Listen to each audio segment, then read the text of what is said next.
그러나 여전히 이 법조윤리협의회에 정해진 서식에 따라서 자료 제출을 한 당사자는 황교안 후보자와 법무부 태평양입니다.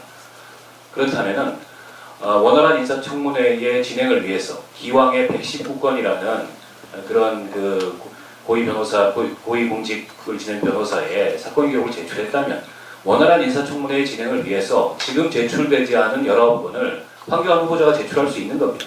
그리고 그거를 공개적으로 제출하기 어렵다면은 비공개 열람도 저는 얼마든지 가능하고, 그 점에 대해서 원활한 인사청문회 진행을 위해서 우리 여당 간사께서 후보자를 설득할 수 있는 문제라고 생각을 합니다.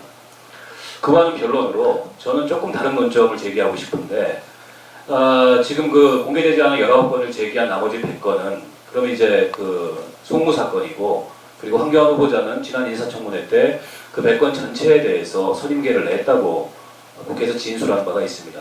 그런데 이미 언론 보도를 통해서 확인이 됐듯이 청원아이스 정인호 회장의 횡령 사건을 상고심에서 수임을 했는데, 그건 제가 대법원 사건 기록을 통해서 확인해 본 결과 황교안 후보자는 선임계를 내지 않았습니다. 즉 변호사법을 위반한 거죠. 그렇다면 그 정인호 회장의 청원아이스 사건을 제외한 나머지 법조윤리협의회 황교안 후보자가 제출한 100건에 대해서도 전체적으로 지금 의심이 들 수밖에 없는 상황입니다. 특히 검찰의 내사 단계에 있는, 기소전 단계에 있는 사건에 굉장히 많이 개입을 해서 무혐의 처리를 받거나 불구속을 받거나 했던 기록이 있습니다. 전형적인 전관예우에 하는 수법이죠. 과연 이 사건들에서 황교안 후보자가 법원과 검찰에 정식으로 변호사회를 경위에서 선임계를 냈는지에 대해서도 저는 지금 여러 가지 의혹들이 제기되고 있고, 그 점 또한 확인해 볼 필요가 있다고 생각합니다. 물론 이 점에 대해서 법조윤리협의회가 삭제한 사건 번호, 그리고 위임인, 그리고 선임 여부, 이거를 확인해 줄 의무는 없습니다. 그러나 의혹이 제기됐다면 황교안 후보자는 기왕에 본인이 지난 청문회 때 101건 전체에 대해서 선임계를 냈다고 자신 있게 얘기했기 때문에 그 점에 대해서 인사청문위원들한테 확인시켜줄 저는 의무가 있다고 생각합니다.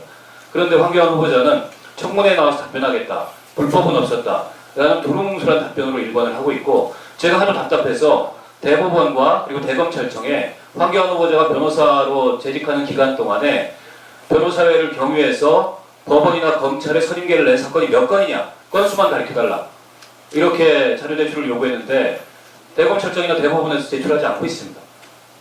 전산으로 관리하지 않는다, 이런 사실은 굉장히 옹졸한 답변으로 이 상황을 넘어가고 있어요. 그래서 저는 지금 이 자리에서 야당 의원님들이 지적하는 모든 문제가 사실은 후보자가 인사청문회에서 떳떳하게 국민들 앞에서 지금 전관예우 논란이 제기된 만큼 그 전관예우 논란을 불식시키기 위해서 모든 자료를 투명하게 내놓고 공개하겠다라는 후보자의 태도와 관련된 문제라고 생각해요.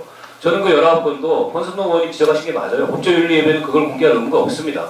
제가 아무리 법을 읽어봐도. 그러나 그 법조윤리협의회 그 자료를 제출한 당사자는 황교안 후보자입니다. 황교안 후보자는 지금 이렇게 의혹이 제기됐다면 그걸 공개할 의무가 있는 거죠. 국민들 앞에서 국무총리가 되겠다는 사람이. 그러지 않습니까?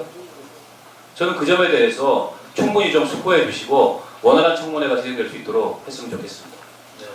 네.